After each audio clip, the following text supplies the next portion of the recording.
A tax expert confirmed that Disney's Reedy Creek committed tax mishandling when they failed to report employee benefits when they controlled the Reedy Creek Special District. We're going to get into it today on The Legal Mindset.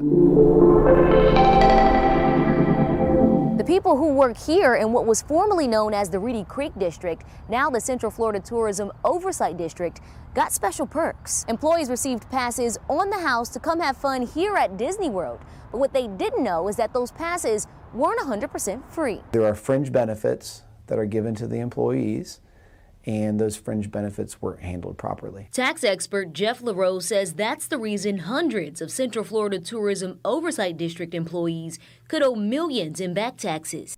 From the audit conducted by the CFTOD, we found out that this benefit to the employees that was given annually ranged between $1.78 million to $2.4 million annually.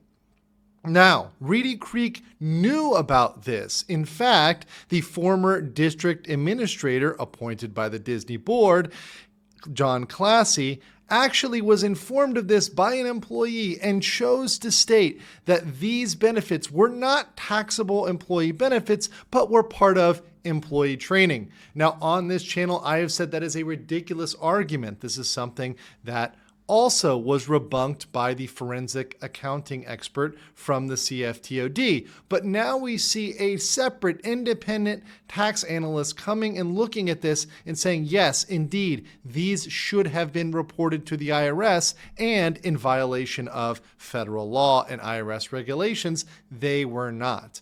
Now, subsequently, the district has alerted the IRS of the problem and is awaiting a response on this correction. Theme park passes and discounts were provided to current and retired employees before CFTOD replaced the Reedy Creek Improvement District. The letter says former district managers assumed the passes and discounts didn't have to be reported as taxable benefits. It's significant enough that it's a taxable fringe benefit, and so it should have been run through a payroll system so that taxes were handled, and it was not. So now they're surprised. Now, the CFTOD is responsible for cleaning up this mess. As the successor to the Reedy Creek Improvement District, it gains all of those former district assets as well as the liabilities, the risks, and this was a huge risk undertaken by the Disney Control Board. But on the other side, the key is that the CFTOD, the new district, can assess specific properties within its boundaries. Therefore, it can put the burden, this penalty, whatever it may be from the IRS, on just Disney properties, because it can say that the benefit of this accrued or went just to Disney.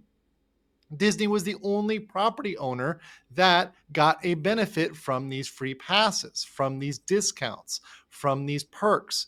And therefore, it is totally within the CFTOD's ability to do a special assessment solely on Disney property for these IRS failures. So you think it would only be fair for the district at this point, though, to help alleviate the cost by paying those back taxes for the employees? Absolutely, and I think that's typically what's done in practice. CFTOD officials said they wrote the IRS about the tax deficit to show, quote, good faith, adding they will advocate on behalf of district employees to the IRS that employees not owe or be responsible for back taxes since it wasn't communicated to them by the previous district administration.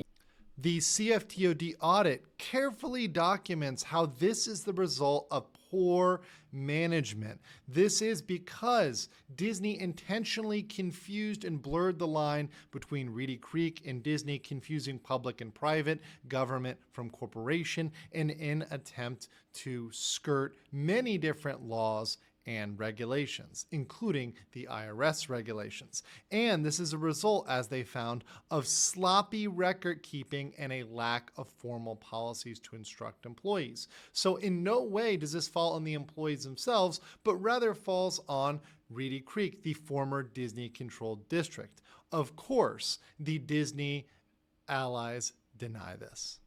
I spoke to former Reedy Creek employee Tracy Borden off camera. She said this current administration would do anything to make the previous board and administration look like they weren't doing their jobs and hiding important information, when in fact the opposite was true.